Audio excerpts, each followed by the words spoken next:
जी sir. तो मैं नानक साहब जी की चंद पंक्तियां पेश करूंगी। सम्मानित संघ समन संघ को नमन करती हूँ और सभी हमारे समण संघ में जितने भी सदगुरुओं ने जन्म लिया है उन सबको मेरा कोटि कोटि नमन बंदगी। सभी को संगं नमामि। नानक साहब हैं, गुरु नानक साहब, उनका जन्मदिन हम एक दिन पूर्व ही मना रहे हैं। उनका कल है, ऐसे तो 15 तारीख को है। तो गुरु नानक साहब ने हमें एकता, समरसता, भाईचारा और बंधुता सिखाई है और उन्होंने संगठित होने के लिए हमें समझाया है। सभी लोगों को मिलजुल कर रहना है, प्यार से रहना है। ये उन्होंने, उनकी वाणी से हम समझने का थोड़ा सा प्रयास करते हैं। नानक साहब कहते हैं, एक ओंकार सतनाम कर्ता पुरखु निर्भउ निर्वैर काल मुक्ति अजनु से भंग गुरु प्रसादी। यहाँ पर नानक साहब कहते हैं कि जो प्रभु है, जो ईश्वर है, परमात्मा है, वो सर्वव्यापी है, वो सभी जगह है, सबके भीतर समाया हुआ है। इसलिए हमें किसी के साथ भी भेदभाव नहीं करना चाहिए। हमें सबके साथ प्रेम से रहना चाहिए और मिलकर रहना चाहिए, संगठित होकर रहना चाहिए। ये हमारे नानक साहब हमें संगठित होने के लिए प्रेरणा देते हैं। अब हमें संगठित होने के लिए इन्हीं की वाणियों का प्रचार प्रसार करना जरूरी है, ताकि हमारे समाज के लोग संगठित बने। और जो अलग अलग बटे हुए हैं वो इसीलिए बटे हुए हैं कि हम सभी समण सदगुरुओं की जो विचारधारा है उसको जन जन तक पहुंचा नहीं पा रहे हैं।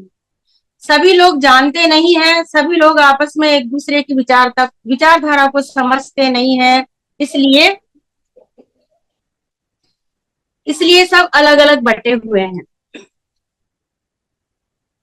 सामाजिक समरसता के लिए नानक साहब कहते हैं कि अविल अल्लाह नूर उपाय कुदरत दे सब बंदे, एक नूर ते सब जग उपजा कौन भले कौन मंदे। यानी कि एक ही नूर से सारे प्राणियों का जन्म हुआ है, सभी मनुष्यों का जन्म हुआ है। कौन कौन भले कौन मंदे, यानी यहाँ पर कोई भी मनुष्य ऊंचा नहीं है, नीचा नहीं है। सब एक, क्योंकि सभी हम देखते हैं कि सभी मनुष्य एक ही तरह से, एक ही प्रक्रिया से जन्म लेते हैं। ऐसा नहीं है कि कोई मुंह से पैदा हो रहा है, कोई कान से या नाक से पैदा हो रहा है। ऐसा हम कुदरत के अनुसार देखते हैं कि सभी जो बच्चे जन्म लेते हैं वो एक ही प्रक्रिया से जन्म लेते हैं। जन्म लेने की प्रक्रिया है और सब जन्म लेते हैं और मृत्यु को प्राप्त करते हैं। तो इस प्रक्रिया में कुदरत किसी के साथ भेदभाव नहीं करती है। तो हमें किसी भी व्यक्ति के साथ में ऊंच नीच का व्यवहार नहीं करना चाहिए।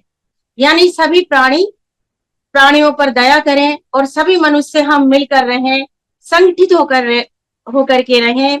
ये हमारे नानक साहब हमें अपनी वाणियों के माध्यम से संदेश देते हैं, प्रेरणा देते हैं कि हमें संग बन के रहना चाहिए। क्योंकि एक नूर ते सब जग उपजा कौन भले कौन मंदे। एक नूर यानी एक प्रकाश हमारे सबके भीतर विद्यमान है, एक चेतना हमारे भीतर है। जब वो चेतना हमारे शरीर के भीतर नहीं होती है तो ये जो हमारी काया है वो खत्म हो जाती है, हम मृत्यु को प्राप्त करते हैं और इसे मुसलमान भाई दफना देते हैं और हिंदू भाई इसे जलाते हैं और भी अनेक तरीके से इस काया को नष्ट कर दिया जाता है। तो ये सारी बातें हमें हमारे गुरुओं की वाणियों में देखने को मिलती है। तो नानक साहब अगली पंक्तियों में हम सबको ये एक संदेश देते हैं कि नानक दुखिया सब संसारा। संसार के सारे जो मनुष्य हैं वो दुखी हैं, दुखियारे हैं। लेकिन वो दुख उन्हें किस बात का दुख है और वो कैसे दुखी हैं, ये हमें नानक साहब की वाणियों से हमें खोजना पड़ेगा, देखना पड़ेगा कि नानक दुखिया सब संसारा, सो सुखिया जिस नाम आधारा।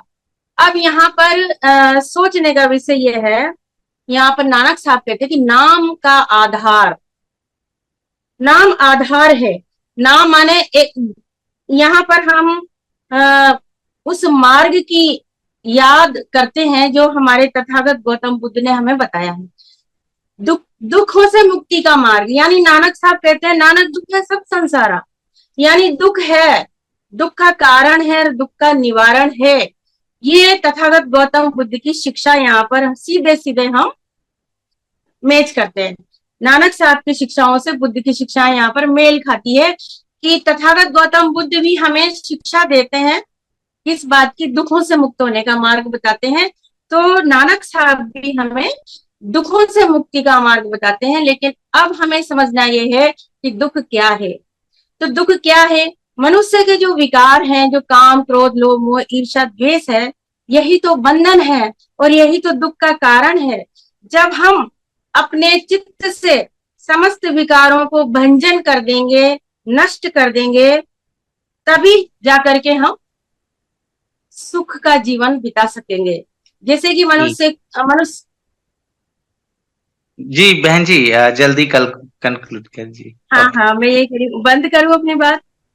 नहीं, एक मिनट में समझ, क्लोजिंग तो करिए, मतलब क्लोजिंग करती हूँ। हाँ जी सर, जी सुनने में सही नहीं लगता नहीं तो। जी सर। तो यहाँ पर जो नानक साहब कहते हैं कि नानक दुख है सब संसारा, तो यही बात तथागत गौतम बुद्ध से हमारी मिलती है। तथागत गौतम बुद्ध ने भी कहा ना, दुख है, दुख का कारण है, दुख का निवारण का मार्ग मैं आप सबको बता सकता हूँ, लेकिन चलना तो आपको ही पड़ेगा। तो यहाँ वही बात नानक साहब भी कहते हैं कि जो दुख है उसका कारण है, उसको हमें दूर करना है। तो वो दुख क्या है ये मैंने अभी बता ही दिया है। हम सभी जानते हैं कि हमारे जो विकार हैं वही दुख का कारण है। जैसे किसी भी व्यक्ति को क्रोध आता है तो सबसे पहले वो खुद ही दुखी होता है, खुद ही आकुल व्याकुल स्वयं होता है और अपने आसपास आने वाले लोगों को व्याकुल बना देता है। तो हमें होश में रहना है, होश में रहकर के जिंदगी गुजारनी है और संगठित बनना है, प्रेम से रहना है, भाईचारे से रहना है और एक संघ बन के रहना है। जो हमारा समर संघ है वो इस कार्य को अब लगातार हम कर रहे हैं, एक संघ हमारा बन चुका है। तो बात यह है कि जन जन तक ये बात पहुंचे, जो नानक साहब को मानने वाले हैं उनको भी ये बात पहुंचे कि भाई जो नानक साहब कहते हैं वही सदगुरु कबीर साहब भी कहते हैं, नामदेव साहब भी कहते हैं। तो हमको सबको मिलकर रहना है और इसकी जिम्मेदारी केवल जो संत जन है, जो भाषण देते हैं, मंचों पर बैठ के, केवल उन्हीं की जिम्मेदारी नहीं है। आप और हम सब पढ़े लिखे लोगों की ये जिम्मेदारी है कि हम उनकी वाणियों को अध्ययन करें और लोगों को बताएं और समझाएं कि हमें एक होके रहना है, संगठित होके रहना है। संघं नमामि। सर, मेरे वक्तव्य में यदि किसी तरह की कोई गलती हुई हो तो मैं संघ से क्षमा चाहती हूँ। मैं राजेश शाक्य, जिला कोटा, राजस्थान।